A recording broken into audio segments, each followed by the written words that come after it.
जय हिंद, वंदे मातरम दोस्तों। Mission master के यूट्यूब चैनल पर आप सभी साथियों का बहुत बहुत स्वागत है। अगर आप भी बनना चाहते हैं मध्य प्रदेश में प्राथमिक शिक्षक, तो आइए जान लेते हैं क्या इसकी आयु और क्या योग्यता और क्या सिलेबस रहता है। तो आयु की बात करें दोस्तों, तो मध्य प्रदेश में अगर आपको प्राथमिक शिक्षक बनना है तो इसके लिए 21 वर्ष की उम्र बहुत ज़रूरी है। अगर आपकी उम्र 21 वर्ष है तो आप इसमें फॉर्म फिलअप कर सकते हैं। साथ ही योग्यता की बात करें तो आप 12th पास हो और साथ ही साथ आपके पास में डिप्लोमा इन एलिमेंट्री एजुकेशन यानी डीएलएड की डिग्री डिप्लोमा होना चाहिए। ये दो क्वालिफिकेशन अगर आपके पास में है तो आप वर्ग 3 में पात्रता परीक्षा में फॉर्म फिलअप करने के लिए एलिजिबल हो जाते हैं। आइए जान लेते हैं इसका सिलेबस क्या होता है दोस्तों। सिलेबस की बात करें तो जो ये प्राथमिक शिक्षक 2024 का आपका सिलेबस है, यही आपका इस बार भी रहने वाला है, क्योंकि पात्रता में किसी भी प्रकार का चेंजेस नहीं किया गया है। आइए देखते हैं क्या परीक्षा योजना और क्या पाठ्यक्रम रहता है, क्या सिलेबस रहता है। तो देखिए दोस्तों, परीक्षा योजना जो स्कीम ऑफ एग्जाम है, इसमें पात्रता परीक्षा 150 अंकों का प्रश्न पत्र रहता है। वो परीक्षा की अवधि 2.5 घंटे की होती है, यानी 150 मिनट और 150 अंक। एक एक मिनट में आपको एक प्रश्न हल करना जरूरी है। तो मुझे नहीं लगता बहुत इजीली कर पाते हैं, क्योंकि इतना डिफिकल्ट नहीं रहता प्री में। आगे देखते हैं। पात्रता परीक्षा के सभी प्रश्न बहुविकल्पी यानी एमसीक्यू प्रकार के होंगे, जिसमें 4 विकल्प होंगे और एक सही विकल्प पर आपको टिक मारना होगा। परीक्षा की जो स्ट्रक्चर है और कंटेंट है वो क्या रहेगा, क्या क्या पूछा जाता है, तो देख लेते हैं कौन कौन से विषय है दोस्तों। 5 विषय पूछे जाते हैं, जिसमें से पहला है सीडीपी यानी बाल विकास एवं शिक्षा शास्त्र, चाइल्ड डेवलपमेंट एंड पेडागोजी। कितने प्रश्न पूछे जाते हैं? 30 प्रश्न। और कुल अंक कितना है? 30, यानी 30 प्रश्न 30 अंकों के। फिर भाषा फर्स्ट जो है, लैंग्वेज 1 जो होती है, आप जो भी चूज करें, हिंदी चूज करें तो वो भी 30 नंबर की आएगी। अगर हिंदी की जगह आप इंग्लिश चूज कर ले तो भी, है ना, तो ये भी 30 नंबर की आपकी रहने वाली है। सेकेंड लैंग्वेज में आपको ऑप्शनल होते हैं, आप चाहे तो इंग्लिश चूज कर सकते हैं या फिर संस्कृत भी चूज कर सकते हैं, तो वो भी 30 मार्क्स की रहने वाली है दोस्तों। मैथमेटिक्स जो है, गणित जो है, वह भी 30 नंबर का आएगा। और पर्यावरण जो है, इन्वायरमेंटल स्टडीज, वह भी 30 मार्क्स का पूछा जाता है दोस्तों। तो कुल मिला के आपके 150 प्रश्न का यह प्रश्न पत्र रहने वाला है। तो आपका पेपर 150 मार्क्स का रहेगा और 150 मिनट ही आपको मिलेंगे, यानी एक प्रश्न के लिए 1 मिनट। आइए देखो प्रश्नों की प्रकृति यानी डिफिकल्टी लेवल कहाँ तक का पूछा जाता है। देख लीजिए दोस्तों, प्रश्नों की प्रकृति और स्तर, यहाँ से ही हमें पता चलता है कि हमारी जो स्टडी है वो किस लेवल तक हमें करनी चाहिए। देखिए, बाल विकास और शिक्षा शास्त्र सीडीपी जो है, वो 6 से 11 वर्ष की आयु समूह के शिक्षण एवं सीखने के शैक्षिक मनोविज्ञान पर आधारित होंगे। यानी आपको 6 से 11 वर्ष के बच्चों का ही विशेषकर ध्यान से पढ़ना है। जो विशिष्टताओं की समझ, आवश्यकता, विभिन्न प्रकार के शिक्षार्थियों का मनोविज्ञान, शिक्षार्थियों के साथ संवाद और सिखाने हेतु अच्छे फैसिलिटेटर की विशेषताओं एवं गुणों पर आधारित होंगे। तो ये हमें पूरा ध्यान से पढ़ना होगा इसको, बाल विकास को, क्योंकि इसका रोल बहुत ज़्यादा रहता है। 30 नंबर का तो ये आता ही आता है सीडीपी, साथ में अदर जो सब्जेक्ट्स है उसमें भी ये पूछा जाता है। भाषा फर्स्ट जो होती है दोस्तों, ये भाषा फर्स्ट में आवेदन में जो भी आप भाषा चुनते हैं, ये चुनी गई भाषा के माध्यम में प्रवाहिता प्रोफिशिएंसी पर आधारित होते हैं कि आप कितने प्रोफिशिएंसी है, कितनी प्रभाविता है आपके पास, उस हिसाब से इसके प्रश्न आते हैं। सेकेंड लैंग्वेज जो होती है भाषा दो एक से पृथक होती है। अगर आपने भाषा एक में हिंदी रखा है तो सेकंड लैंग्वेज आप हिंदी चूज नहीं कर सकते दोस्तों। उसकी जगह पे आप इंग्लिश या संस्कृत जैसी या उर्दू जो भी भाषा रहती है इनको चूज कर सकते हैं। आवेदक आवेदन पत्र में हिंदी, अंग्रेजी, संस्कृत व उर्दू में से कोई भी भाषा चुन सकते हैं और आवेदन पत्र में चुनी गई भाषा के प्रश्न ही हल कर सकेंगे। भाषा 2 के प्रश्न भाषा के तत्व संप्रेषण और समझने की क्षमताओं पर आधारित होंगे। तो ये बहुत अच्छा पॉइंट है। भाषा दो के जो लैंग्वेज दो सेकंड है आपकी, वो भाषा के तत्व और संप्रेषण और समझने की क्षमताओं पर आधारित होंगे। अगला चौथा देखिए, गणित और पर्यावरण जो है यानी मैथ्स और इन्वायरमेंटल स्टडीज जो है के अध्ययन के प्रश्न विषय की अवधारणा, समस्या समाधान और पेडागोजी की समझ पर आधारित होंगे दोस्तों। तो ये है हमारा डिफिकल्टी लेवल कहाँ से कहाँ तक पूछा जाएगा। देखिए प्रश्न पत्र में प्रश्न मध्य प्रदेश राज्य यानी हमारे एमपी के कक्षा 1 से 5 के प्रचलित पाठ्यक्रम, कक्षा 1 से 5 के प्रचलित पाठ्यक्रम और पाठ्य पुस्तकों के टॉपिक्स पर आधारित होंगे। तो ये बहुत इंपॉर्टेंट है दोस्तों। हमें 1 से 5 तक के जो भी हमारी बुक्स है फर्स्ट टू फिफ्थ एमपी में जो भी चल रही है उनके टॉपिक्स पर आधारित होंगे, लेकिन इनका जो कठिनाई स्तर है यानी डिफिकल्टी लेवल है हाई स्कूल स्तर तक का रहेगा, यानी 10th तक का आपका डिफिकल्टी लेवल इस पर रहने वाला दोस्तों। उक्त का विस्तृत पाठ्यक्रम आगे दिया गया है, यानी अब हम सारे सब्जेक्ट का एनालिसिस करते हैं क्या क्या पूछा जाएगा। तो इसमें देखिए बाल विकास जो है विस्तृत पाठ्यक्रम सीडीपी का देख लेते हैं। सीडीपी का जो बाल विकास जो है, बाल विकास में सबसे पहला चैप्टर रहेगा आपका बाल विकास की अवधारणा और इसका अधिगम से संबंध। दूसरा रहेगा विकास और विकास को प्रभावित करने वाले कारक, बाल विकास के सिद्धांत और बालक का मानसिक स्वास्थ्य एवं व्यवहार संबंधी समस्याएं, वंशानुक्रम वातावरण का प्रभाव, सामाजिकरण प्रक्रियाएं जैसे सामाजिक जगत में एवं बच्चे, शिक्षक, अभिभावक और साथी। सबसे मोस्ट इम्पोर्टेंट जहां से सीडीपी में प्रश्न पूछे जाते हैं दोस्तों, क्योंकि मैं खुद एक प्राथमिक शिक्षक हूं और मुझे मालूम है कि कहां से विशेषकर प्रश्न बनते हैं। तो ये पियाजे जो कि स्विट्जरलैंड वाले हैं मनोवैज्ञानिक, पियाजे, पावलर, कोहलर और थॉर्नडाइक के जो रचनात्मक और आलोचनात्मक स्वरूप है इनसे प्रश्न अधिकतर पूछे जाते हैं। इनकी थ्योरी को हमने अच्छे से पढ़ लेना है। उसके बाद में बाल केंद्रित एवं प्रगतिशील शिक्षा की अवधारणा और बुद्धि की रचना का आलोचनात्मक स्वरूप और उसका मापन और बहुआयामी बुद्धि, व्यक्तित्व और उसका मापन, भाषा और विस्तार, सामाजिकरण, सामाजिक निर्माण के रूप में जेंडर की भूमिका, लिंग भेद और शैक्षिक प्रथाएं।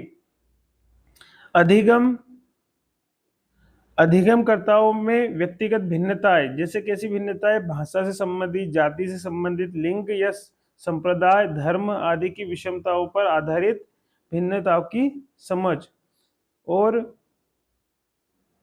अधिगम के लिए आकलन और अधिगम का आकलन में अंतर, साला आधारित आकलन, सतत एवं समग्र मूल्यांकन स्वरूप और प्रथाएं और मान्यताएं, ये हमारे इस सीडीपी का अंग होने वाले हैं। साथ ही देखिए ये है कितने नंबर के प्रश्न पूछे जाएंगे इसमें से दोस्तों, ये है इतने जो है 15 नंबर के प्रश्न पूछे जाएंगे इसमें से बाल विकास में से। अब आगे देख लीजिए समावेशी शिक्षा वगैरह इनसे। तो समावेशी शिक्षा से दोस्तों आपको बराबर 5 प्रश्न पूछे जाने वाले, इंक्लूसिव एजुकेशन है ना, समावेशी शिक्षा की अवधारणा, विशेष आवश्यकता वाले बच्चों की समझ, इन पर आपको 5 नंबर के प्रश्न पूछे जाएंगे। साथ ही अधिगम और शिक्षा शास्त्र यानी पेडागोजी के प्रश्न आपको मिलेंगे कुल 10। इस प्रकार से 15 वो और 10 और 5 15, ये कुल मिलाकर आपको 30 यानी 30 प्रश्न पूछे जाएंगे। इसमें सीडीपी में आपको अधिगम और शिक्षा शास्त्र इस पे 10 प्रश्न आएंगे, बच्चे कैसे सोचते हैं, कैसे सीखते हैं, है ना, शिक्षण अधिगम की मूलभूत प्रक्रियाएं, इस प्रकार से सीडीपी आपकी 30 अंकों की होने वाली है दोस्तों। और सीडीपी का जो सिलेबस है उसको एक एक चैप्टर वाइज मैं कवर करवाने वाला हूं दोस्तों। आपको इस चैनल के माध्यम से आपको यहीं से लेकर के जो बाल विकास की अवधारणा और उसका अधिगम से संबंध, यहीं से मैं 1 बाय 1 आपको एक एक क्लास प्रोवाइड करूंगा, जिससे आपकी सीडीपी बहुत मजबूत हो जाएगी दोस्तों। मुझे मालूम है किस प्रकार के प्रश्न सीडीपी में बनते हैं, तो मैं वही आपको पढ़ाने वाला हूँ। तो सीडीपी की क्लास पूरी में आपको 1 बाय 1 प्लेलिस्ट बना दूंगा, जिसमें से आप देख सकते हैं दोस्तों। आगे देखिए, हिंदी भाषा। हिंदी भाषा में हिंदी भाषा में भी कुल 30 नंबर की पूछी जाएगी दोस्तों, जिसमें भाषाई समझ होगी, अवबोध होगा, है ना। 15 प्रश्न इसमें से पूछे जाएंगे। भाषाई समझ में अवबोध के लिए 2 अपठित दिए जाएंगे, यानी अपठित गद्यांश और पद्यांश, है ना, जिसमें एक गद्यांश होगा जो कि नाटक, एकांकी, घटना, निबंध, कहानी आदि, तथा दूसरा अपठित पद्य के रूप में होगा। इस अपठित में से समझ, अवबोध और वाक्या और व्याकरण भी पूछा जा सकता है दोस्तों। व्याकरण देख लीजिए यहाँ पर, व्याकरण और मौखिक योग्यता से संबंधित प्रश्न किए जाएंगे। गद्यांश साहित्यिक भी हो सकता है, किसी साहित्य का लिया जा सकता है, या फिर साहित्य के अलावा वैज्ञानिक, सामाजिक समरसता या तात्कालिक घटनाओं पर आधारित हो सकता है आपका गद्यांश। दूसरा, ये 15 नंबर के प्रश्न इस प्रकार गद्यांश पद्यांश में से पूछे जाएंगे। आगे के जो 15 प्रश्न है दोस्तों, वह भाषाई विकास हेतु निर्धारित शिक्षा शास्त्र, जैसे भाषा सीखना और ग्रहणशीलता और भाषा शिक्षण के सिद्धांत, भाषा शिक्षण में सुनने बोलने की भूमिका, भाषा के कार्य, बच्चे भाषा का प्रयोग कैसे करते हैं, मौखिक और लिखित भाषा, भाषा शिक्षण के विभिन्न स्तरों में के बच्चों की चुनौतियां, कठिनाइयां, त्रुटियां और क्रमबद्धता, भाषा के चारों कौशल, यानी सुनना, बोलना, पढ़ना, लिखना आदि सबका मूल्यांकन इसमें पूछा जाएगा। कक्षा में शिक्षण सामग्री, यानी टीचिंग एड्स से भी पाठ्यपुस्तक, दूरसंचार, दृश्य और श्रव्य, यानी ऑडियो और विजुअल दोनों सामग्रियों का टीचिंग एड्स का पूछा जाएगा। और बहुकक्षा, यानी एक बहुकक्षा स्त्रोत और पुनर्शिक्षण, इनसे भी प्रश्न 15 नंबर के पूछे जाएंगे। तो इस प्रकार से हिंदी हमारी 15 और 15 30 अंकों की ये हिंदी होने वाली, जो कि बहुत आराम से कवर की जा सकती है दोस्तों। 15 नंबर का अपठित गद्यांश और फिर भाषाई विकास से संबंधित प्रश्न इस प्रकार से आपको पूछे जाएंगे दोस्तों। आइए अंग्रेजी का देख लेते हैं। सेकेंड लैंग्वेज के रूप में अगर आप अंग्रेजी चूज करते हैं दोस्तों, तो अंग्रेजी भाषा के 30 प्रश्न आएंगे इसमें, है ना। 30 प्रश्न में आपको कंप्रेंशन दिया जाएगा। कंप्रेंशन में 15 क्वेश्चंस दिए जाएंगे, है ना, जिसमें 2 अनसीन प्रोज पैसेज दिए जाएंगे। डिस्कर्सिव और लिटरेरी और नैरेटिव और साइंटिफिक, विथ क्वेश्चन और कंप्रेंशन ग्रामर और वर्बल एबिलिटी पर आधारित होंगे, अगर आपने सेकेंड लैंग्वेज इंग्लिश चूज की है तो। और 15 क्वेश्चंस पेडागोजी के होने वाला, जैसा कि मैंने बताया दोस्तों कि पेडागोजी यानी सीडीपी जो है आपके लिए बहुत बहुत इम्पोर्टेंट है। यानी 150 मार्क्स का अगर आपका प्रश्न पत्र रहने वाला है, तो उसमें से यूं समझ लीजिए कि हर एक सब्जेक्ट में 15 मार्क्स की सीडीपी है और एक पोर्शन पूरा 30 मार्क्स का सीडीपी का है। यानी कह सकते हैं कि लगभग 75% यानी आधा पेपर आपका सीडीपी कवर करता है। इसलिए सीडीपी की क्लासेस में जल्द ही आपको प्रोवाइड करने वाला हूं दोस्तों। इसमें देखिए पेडागोजी और लैंग्वेज डेवलपमेंट से संबंधित, learning and acquisition of language से संबंधित, ये principle of second language teaching, इस प्रकार से आप पढ़ लीजिएगा। पेडागोजी पूछी जाएगी दोस्तों। आगे देख लीजिए, अगर आपने सेकंड लैंग्वेज संस्कृत को चूज किया है दोस्तों, किसको चूज किया है, संस्कृत को चूज किया है, तो संस्कृत में क्या क्या आपसे पूछा जाएगा। तो इसमें भी अपठित गद्यांश और पद्यांश दिए जाते हैं भाषाई समझ और अवबोध पर, है ना। भाषाई समझ अवबोध के लिए 2 अपठित दिए जाएंगे, जिसमें एक गद्यांश होगा जो कि नाट्यांश, निबंध और कथा आदि से संबंधित होगा, तथा दूसरा अपठित पद्यांश पद के रूप में होगा, जो इन अपठित में से समझ, अवबोध, व्याकरण, ध्यान से सुनिए, जो व्याकरण, मौखिक योग्यता से संबंधित प्रश्न किए जाएंगे। गद्यांश जैसा कि हमने हिंदी में पढ़ा था, साहित्यिक, सामाजिक समरसता, तात्कालिक घटनाओं पर आधारित हो सकता है दोस्तों। तो इस प्रकार से अगर आपने सेकेंड लैंग्वेज संस्कृत को चूज किया है, तो आपके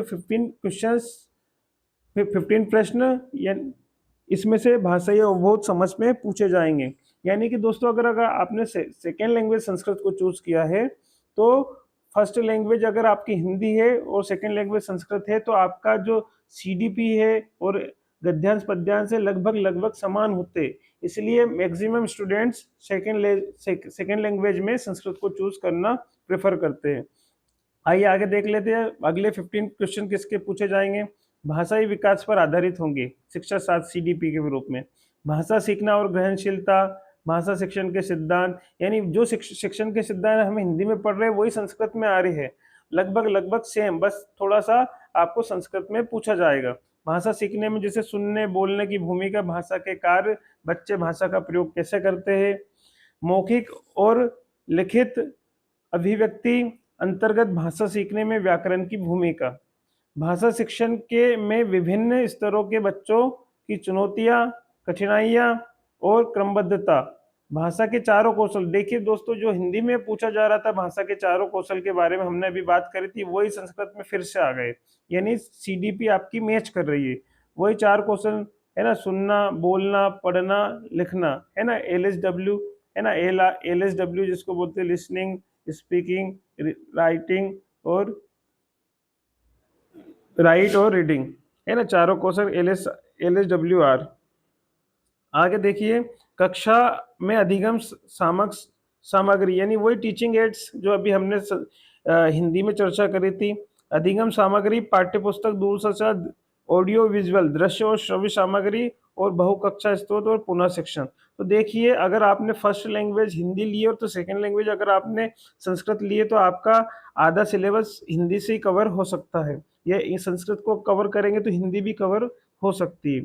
और अगला देखिए उर्दू है, तो मुझे नहीं लगता, उर्दू बहुत कम लोग रहते हैं तो इसको मैं अभी स्किप कर रहा हूँ, आप देख लीजिएगा। उसके बाद में मेन सब्जेक्ट पे आते हैं हम, मैथ्स। मैथ्स से भी आपका 30 मार्क्स का रहने वाला है ना। अब 30 मार्क्स में देखिए कंटेंट में 15 क्वेश्चन जो है संख्या पद्धति यानी नंबर सिस्टम से आएंगे, जिसमें 1000 से बड़ी संख्याओं को पढ़ना व लिखना आना चाहिए, और 1000 से बड़ी संख्याओं का स्थानीय मान यानी प्लेस वैल्यू की समझ, और चार मूलभूत संक्रियाएं, चार मूलभूत संक्रियाएं यानी जो बेसिक फंडामेंटल ऑपरेशंस है ना, जोड़ घटाव गुणा भाग, ये आना चाहिए। अगला देखिए, जोड़ना या व घटाना, 5 अंकों तक की संख्याओं का जोड़ना व घटाने से संबंधित प्रश्न पूछे जा सकते हैं, या फिर 2 या 3 अंकों का मल्टीप्लिकेशन यानी गुणा करना आना चाहिए, या भाग जो है 2 अंकों वाली संख्या से 4 अंकों वाली संख्या में भाग देना आना चाहिए। दोस्तों, लग तो आपको बहुत इजी रहा है, लेकिन अभी 4 अंकों वाली संख्या में 2 अंकों वाली संख्या दे दी जाए तो भाग देने में भी वो ऐसी संख्याएं देते हैं जिसमें बच्चे उलझ जाते हैं। आगे देखिए, फ्रैक्शन यानी भिन्न है, भिन्न की अवधारणा, उसका सरलतम रूप, है ना, सम भिन्न, विषम भिन्न आदि भिन्नों का जोड़ना, घटाना, गुणा व भाग, समतुल्य भिन्न यानी इक्विवेलेंट फ्रैक्शन, भिन्न को डेसिमल में चेंज करना यानी दशमलव में, तथा दशमलव संख्याओं को फिर से फ्रैक्शन यानी भिन्न में लिखना, चेंज करना आना हो चाहिए। सामान्यतः प्रयोग होने वाली यानी लंबाई, भार, आयतन में बड़ी व छोटी इकाई में संबंध, ये इससे संबंधित प्रश्न पूछे जा सकते हैं। यह बड़ी इकाइयों में तथा छोटी इकाइयों में तथा छोटी इकाइयों से बड़ी इकाइयों में बदलना आना चाहिए, यानी मीटर को किलोमीटर में, किलोमीटर को मीटर में, सेंटीमीटर को मिलीमीटर में, इस प्रकार से बड़ी को छोटी और छोटी से बड़ी यूनिट में आपको चेंजेस करना आना चाहिए। ज्ञात इकाइयों में किसी ठोस वस्तु का आयतन ज्ञात करना, है ना, आयतन यानी वॉल्यूम ज्ञात करने को, वो भी कैसी, सॉलिड, है ना, 3D, उसकी बात हो रही है दोस्तों। पैसा, लंबाई, भार, आयतन तथा समय अंतराल से संबंधित प्रश्नों में चार मूल गणितीय संक्रियाओं का उपयोग करना आपको आना चाहिए। मीटर को सेंटीमीटर में, हम सेंटीमीटर को मीटर में बदलना आना चाहिए दोस्तों। साथ ही आपको पैटर्न, संख्याओं से संबंधित पैटर्न को आगे बढ़ाना, पैटर्न तैयार कर उस संक्रियाओं के आधार पर सामान्य त्रिभुजीय संख्याओं तथा वर्ग संख्याओं के पैटर्न को पहचानना आना चाहिए।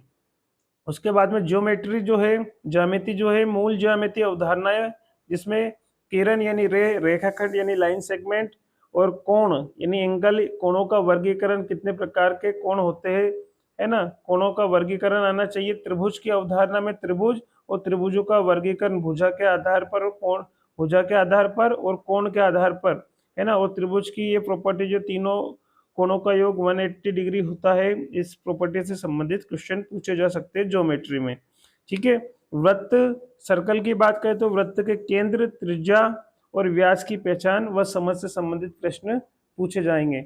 वृत्त अब संबंध भी पूछा जाएगा कि त्रिज्या और व्यास में यानी रेडियस और डायमीटर में क्या रिलेशन होता है। सममित आकृतियां, ध्यान से देखिएगा बेटा, सममित आकृतियां यानी सिमेट्री जो है वो भी आपके परीक्षा में आ सकती है। परिवेश आधार पर समानांतर रेखा व लंबवत रेखा की समझ यानी आगे देखिए सरल ज्यामितीय आकृतियां, कौन कौन सी सरल ज्यामितीय आकृतियां, त्रिभुज, आयत व वर्ग का क्षेत्रफल, इनके क्षेत्रफल से संबंधित प्रश्न, या पेरीमीटर यानी परिमाप, दी गई आकृतियों को इकाई मानकर ज्ञात करना, इससे संबंधित, या 2D आकृतियों की पहचान परिवेश की, या दैनिक जीवन से संबंधित विभिन्न आंकड़ों को एकत्रित करना। घड़ी से संबंधित भी प्रश्न पूछे जा सकते हैं। घड़ी के समय को घंटे तथा मिनट में पढ़ना यानी AM एंटी मेरिडियम और PM यानी पोस्ट मेरिडियम के रूप में व्यक्त करना आपको आना चाहिए। 24 घंटे वाली जो घड़ी है उसको 12 घंटे की घड़ी से संबंध रिलेशन आपको कन्वर्ट करने के लिए अधिकतर क्वेश्चन पूछे जाते हैं। दैनिक जीवन की घटनाओं में लगने वाले समय अंतराल की गणना, गुणा व भाग में पैटर्न की पहचान, सममित पर आधारित ज्यामिति पैटर्न्स, दंड आलेख यानी बार डायग्राम से और के आधार पर माध्यम से प्रदर्शित और उससे निष्कर्ष निकालना आपको आना चाहिए। तो ये रहे, इतने में आपको रहेगा 15 मार्क्स के क्वेश्चंस। ठीक है, ये रहा आपका गणित का 15 मार्क्स का पोर्शन और यह रहा आपका 15 मार्क्स का दूसरा गणित का अगला पोर्शन। इसमें पेडागोजी पूछी जाएगी। जैसा मैंने आपको पहले भी बता रखा है कि अगर आपको मैथ्स आ रहा है, हिंदी आ रही है, इंग्लिश आ रही है, तो ये सब 15 मार्क्स की, बाकी 15 मार्क्स तो उनकी पेडागोजी से संबंधित रहेंगे। इसलिए बाल विकास और शिक्षा शास्त्र इसको अच्छे से पढ़ना, क्योंकि आपने CDP अच्छी कर ली तो उससे संबंधित जो समझ के आधार वाले प्रश्न होते हैं, पेडागोजिकल इश्यू वाले, उन्हें आप अच्छे से बना ले जाएंगे दोस्तों। ये बहुत इंपॉर्टेंट रोल अदा करती है CDP। देखिए, गणित शिक्षण द्वारा चिंतन एवं तर्क शक्ति का विकास करना, इस पर पेडागोजिकल क्वेश्चन पूछे जाएंगे। पाठ्यक्रम में गणित का क्या स्थान रहता है, गणित की भाषा कैसी होनी चाहिए, प्रभावी शिक्षण हेतु परिवेश आधारित शैक्षणिक सहायक सामग्री का निर्माण और उसका उपयोग करने की क्षमता का विकास करना, मूल्यांकन की नवीन विधियां, निदानात्मक परीक्षण व पुनः शिक्षण की क्षमता का विकास करना, गणित शिक्षण की नवीन विधियों का कक्षा शिक्षण में उपयोग करने की क्षमता। इस प्रकार से ये 15 मार्क्स का ये पोर्शन रहने वाला है दोस्तों आपका। ठीक है, आइए देखते हैं इन्वायरमेंटल स्टडीज के किस प्रकार से प्रश्न पूछे जाएंगे, क्योंकि प्रत्येक पोर्शन 30 मार्क्स का रहता है। तो देख लेते हैं पर्यावरण अध्ययन यानी इन्वायरमेंटल स्टडी। विषय वस्तु क्या है इसके कंटेंट में? 20 प्रश्न, ध्यान से देखिएगा, 20 प्रश्न में बांटा है। इसमें आवर फैमिलियन हमारा परिवार और आवर फ्रेंड्स हमारे मित्र। इसमें परिवार और समाज से संबंध, परिवार के बड़े बूढ़े बीमार किशोर विशिष्ट आवश्यकता वाले बच्चों की देखभाल और उनके प्रति हमारी संवेदनशीलता। बहुत ही पर्यावरण बहुत अच्छा इंटरेस्टिंग सब्जेक्ट है दोस्तों, इसमें आराम से प्रश्न बन सकते हैं आपके।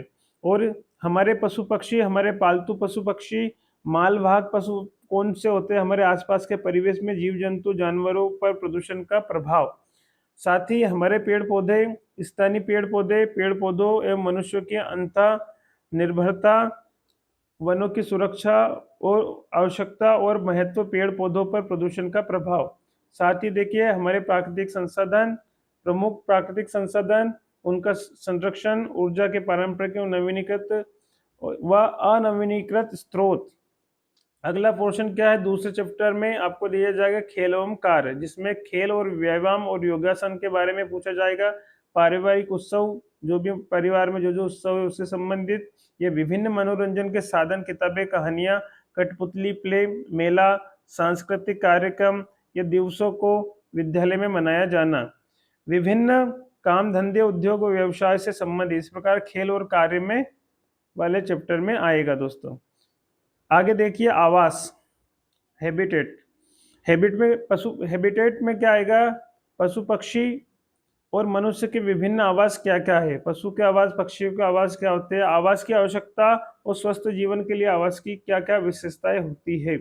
स्थानीय इमारतों की सुरक्षा, सार्वजनिक संपत्ति, राष्ट्रीय धरोहर, उनकी देखभाल, उत्तम आवास और उनके निर्माण में प्रयुक्त सामग्री, निर्माण सामग्री की गणना करना, शौचालय की स्वच्छता, परिवेश की साफ सफाई और अच्छी आदतें, इससे आवास से संबंधित प्रश्न दोस्तों पूछे जाने वाले हैं। आइए देख ले हमारा भोजन और आदतें। हमारा भोजन और आदतें, चौथा फोर्थ चैप्टर रहने वाला, चौथा चैप्टर हमारा भोजन और आदतें। इसमें भोजन की आवश्यकता क्या होती है दोस्तों, भोजन के कौन कौन से घटक होते हैं, फल एवं सब्जियों का क्या महत्व होता है, पौधों के अंगों के अनुसार फल सब्जियां कौन कौन सी होती है ना। भोज्य पदार्थों का स्वास्थ्यवर्धक संयोजन क्या होता है, किसके साथ में क्या क्या खाना चाहिए, ये स्वास्थ्यवर्धक संयोजन। विभिन्न प्रकार की आयु का भोजन और उनकी ग्रहण करने का सही समय क्या होता है। उत्तम स्वास्थ्य हेतु भोजन की स्वच्छता और सुरक्षा के क्या क्या उपाय हो सकते हैं, और खाद्य संसाधनों की सुरक्षा किस प्रकार से की जा सकती है।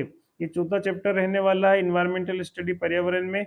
पांचवें चैप्टर में देख सकते हैं दोस्तों, पानी और हवा प्रदूषण एवं संक्रमण, ये पांचवा चैप्टर रहने वाला, जिसमें जीवन के लिए स्वच्छ पानी और स्वच्छ हवा की आवश्यकता। स्थानीय मौसम, जल चक्र, जलवायु परिवर्तन के प्रभाव और जलवायु परिवर्तन से हमारी भूमिका भूमिका पानी के स्रोत, संक्रमित वायु, हवा, पानी, भूकंप यानी आपदाएं जो भी होती है, भूकंप, बाढ़, सूखा आदि आपदाओं से सुरक्षा और बचाव के उपाय, आपदा प्रबंधन, ये सब आपके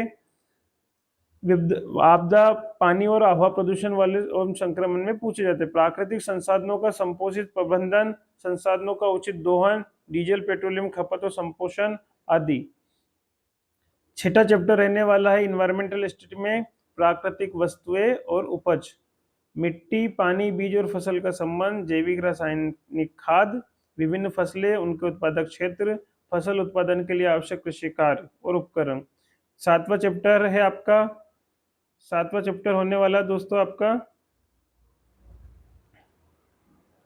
मानव निर्मित साधन और उसके क्रियाकलाप का प्रभाव, वनों की कटाई वगैरह, शहरीकरण, पारिस्थितिक संतुलन, इसमें पूछा जाएगा। और ये जो चैप्टर आने वाला दोस्तों अंतरिक्ष विज्ञान, आठवां चैप्टर, इससे हमेशा प्रश्न पूछे जाते हैं। अंतरिक्ष विज्ञान, अंतरिक्ष में कौन कौन से वैज्ञानिकों गए, उनका परिचय पूछा जाएगा, उनके अंतरिक्ष जीवन बिताने के अनुभव से प्रश्न अधिकतर बनते हैं, जैसे सुनीता विलियम्स और कल्पना चावला से संबंधित प्रश्न। अंतरिक्ष जीवन के वैज्ञानिक तथ्य, जीवन की संभावनाएं क्या क्या हो सकती है, अंतरिक्ष यान, अंतरिक्ष खोजें और भविष्यवाणियां। अब 15 नंबर ये हो गए सीडी पे, 20 नंबर की सीडी ये प्रश्न हो गए ईवीएस के, और अब 10 नंबर की इसमें क्या पूछी जाएगी दोस्तों, सीडीपी, पेडागोजिकल मुद्दे दिए जाएंगे इसमें, यानी केस स्टडी जैसा समझ सकते हैं आप। पर्यावरण अध्ययन की अवधारणा, उसकी आवश्यकता, क्यों पर्यावरण पढ़ना चाहिए, क्या उसका कॉन्सेप्ट है, पर्यावरण अध्ययन का क्या महत्व है, क्यों बच्चों को पढ़ाया जाना चाहिए, पर्यावरणीय शिक्षा क्यों दी जानी चाहिए बच्चों को, पर्यावरणीय शिक्षा के सूत्र एवं दायित्व क्या हो सकते हैं, पर्यावरणीय शिक्षा का वैज्ञानिक और सामाजिक विज्ञान से क्या क्या संबंध हो सकता है, कोरिलेशन पूछा जा सकता है। अवधारणाओं के स्पष्टीकरण हेतु प्रविधियों और गतिविधियां, परिवेशी भ्रमण, प्रयोगात्मक कार्य, प्रोजेक्ट कार्य और उनका महत्व, चर्चा, परिचर्चा, प्रस्तुतिकरण और समूह शिक्षण व्यवस्था में से सीखना। सतत व्यापक मूल्यांकन बहुत इंपॉर्टेंट चैप्टर है दोस्तों। शिक्षण के दौरान प्रश्न पूछना, मुखर और लिखित अभिव्यक्ति के अवसर देना, वर्कशीट्स एवं एनेक्डोटल रिकॉर्ड का प्रयोग, बच्चे की पोर्टफोलियो का विकास कैसे करता है, केस स्टडी और व्यक्तिगत प्रोफाइल के शिक्षण व्यवस्थाएं।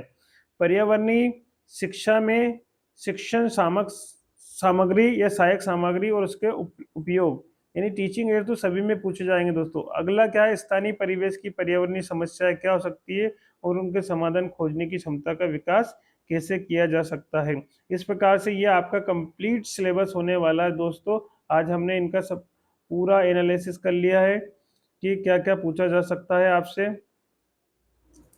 इनको आप अच्छे से कवर करिए और सब सिलेबस को देखकर ही आपको स्टडी करनी है दोस्तों। बगैर सिलेबस के आपको स्टडी नहीं करनी कि कहीं से भी पढ़ने लग गए। तो ये रहा आपका 150 मार्क्स प्रश्न का एनालिसिस, 150 मार्क्स का प्रश्न पत्र, 150 मार्क्स की क्वेश्चन, यानी एक प्रश्न के लिए 1 मिनट। तो आप इस सिलेबस को ध्यान में रखकर इसकी प्रिंट निकला करके अपने पास रखें और इसके अनुसार आपको एग्ज़ाम की प्रिपरेशन करना है दोस्तों। मिलते हैं नेक्स्ट वीडियो में। वीडियो को लाइक, शेयर और सब्सक्राइब करना ना भूलें।